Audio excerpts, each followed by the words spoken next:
No século XVII, enquanto Portugal tentava expandir seu domínio em Angola, uma mulher africana transformou resistência em estratégia e sobrevivência em poder. O nome dela era Nzinga Mibande. Para os portugueses, ela foi uma adversária persistente, difícil de derrotar e impossível de ignorar. Para os reinos do Nidongo e de Matamba, tornou-se símbolo de liderança em uma época marcada por guerra, alianças instáveis e disputa pelo controle da África Central. Nzinga nasceu em uma família governante do Nidongo, reino localizado no interior de Angola. Naquele momento, Portugal já mantinha presença em Luanda e buscava ampliar sua influência para além da costa. Controlar a região significava dominar rotas, fortalecer o Atlântico português e ampliar poder político no interior africano.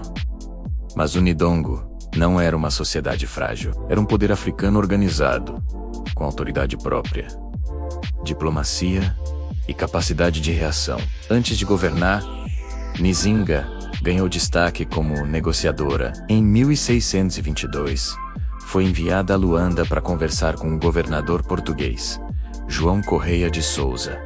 A missão era delicada. O Nidongo precisava reduzir a pressão militar portuguesa e ganhar tempo para sobreviver. O encontro se tornaria célebre por um gesto que resume bem sua força política. Ao perceber que não havia assento equivalente ao do governador, Nzinga recusou aceitar posição inferior. Segundo a tradição mais conhecida, mandou que uma de suas acompanhantes se ajoelhasse e sentou-se sobre ela, ficando na mesma altura do representante português. Pode parecer detalhe, mas não era. Naquele mundo, símbolos importavam. Sentar-se abaixo significava aceitar a inferioridade. E Nzinga entendeu que a imagem também decide resultados. As negociações trouxeram alívio temporário, mas não resolveram o conflito principal. Portugal queria submissão mais clara e segurança para seus interesses. O Nidongo queria preservar a autonomia. Pouco depois, a situação voltou a piorar. Quando seu irmão, Ngola Mibande, morreu em 1624, Nzinga assumiu o papel central na luta pela sobrevivência do reino. Ela herdou uma crise. O Nidongo estava pressionado por forças externas, disputas internas e deslocamentos populacionais. Muitos líderes teriam sido rapidamente derrotados, e Nzinga escolheu outro caminho. Em vez de aceitar a perda progressiva do território, reorganizou sua autoridade, buscou alianças e transformou mobilidade em vantagem política. Esse é o aspecto mais impressionante de sua trajetória. Nzinga não foi apenas guerreira, nem apenas diplomata.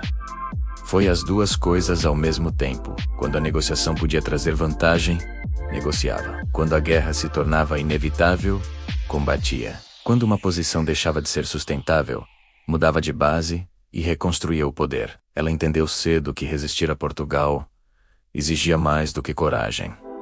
Exige a flexibilidade. Foi assim que Matamba se tornou decisiva. Em vez de depender apenas do Nidongo, Nzinga consolidou seu poder em outro reino africano e ampliou sua capacidade de ação.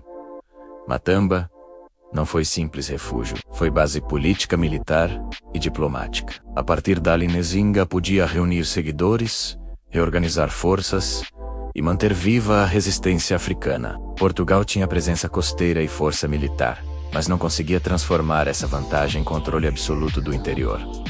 Nos anos seguintes, o conflito continuou. Nzinga enfrentou campanhas militares, pressões regionais e rivais locais. Ainda assim, manteve a capacidade de agir. Isso ficou ainda mais claro em 1641, quando os holandeses ocuparam Luanda. A Guerra Luso-Holandesa mudou o equilíbrio atlântico, e Nzinga percebeu, imediatamente, a oportunidade. Se os holandeses queriam enfraquecer Portugal na África, essa rivalidade podia ser usada a favor de sua própria luta. Sua aliança com os holandeses foi pragmática. Não era questão de afinidade, mas de cálculo político. Nzinga enxergava a disputa europeia como parte do jogo regional. Enquanto muitos líderes reagiam apenas ao avanço português, ela pensava em escala maior. Compreendia que o destino de Angola também dependia das guerras no Atlântico. Durante esse período, Nzinga combinou diplomacia, guerra e reposicionamento constante. Sua resistência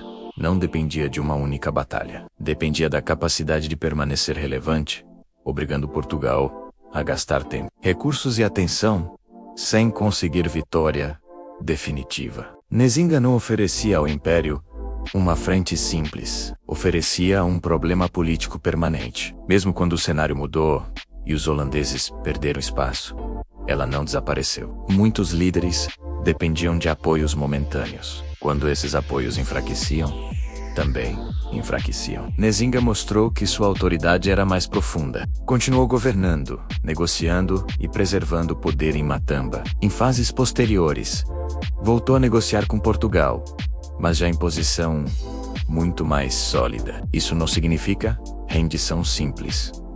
Significa adaptação. Nzinga compreendia uma regra dura da política do século XVII. Sobreviver às vezes exige acordo, mas acordo não é o mesmo que submissão. Ela negociava para preservar espaço de poder africano, não porque tivesse desistido de resistir. Nos anos finais de sua vida, Nzinga já era mais do que uma rainha em guerra. Era figura política consolidada. Tinha governado, resistido, negociado e sobrevivido durante décadas em ambiente brutal. Morreu em 1663, ainda no poder. Só esse fato já revela o tamanho da sua força. Portugal, que esperava neutralizar rapidamente lideranças africanas, encontrou nela uma adversária duradoura. Mas o que torna Nzinga tão poderosa historicamente não é apenas ter sobrevivido por tanto tempo. É o modo como sobreviveu. Ela recusou o papel passivo que muitas narrativas coloniais tentaram impor aos africanos. Em vez de aparecer como personagem secundária do avanço europeu, obrigou o Império Português a trotelar como protagonista política real. Ao mesmo tempo, Nzinga não cabe em simplificações. Não foi apenas heroína romântica, foi governante concreta, tomando decisões duras em ambiente extremamente violento. Fez alianças pragmáticas, moveu-se conforme o cenário e entendeu o peso dos símbolos, dos tratados e da guerra. Quando olhamos para a história do Império Português, existe o risco de imaginar Lisboa como centro absoluto e a África apenas como cenário. Nzinga destrói essa ilusão. Sua trajetória mostra que a história lusófona também foi feita por líderes africanos, capazes de resistir, negociar e redefinir o jogo político. No fim, talvez a pergunta mais importante seja esta: o que Portugal teria conseguido em Angola se Nzinga não tivesse existido? Talvez a expansão tivesse sido mais rápida, mais estável e menos custosa. O fato de isso continuar no campo da hipótese já revela seu impacto. Nzinga não foi detalhe regional. Foi uma das grandes forças políticas do mundo lusófono no século XVII. Quando esperavam submissão, ela ofereceu resistência. Quando esperavam silêncio, respondeu com estratégia. E quando o Império acreditou que o tempo resolveria o problema, descobriu que estava diante de uma rainha que sabia esperar, atacar e negociar melhor do que quase todos ao seu redor.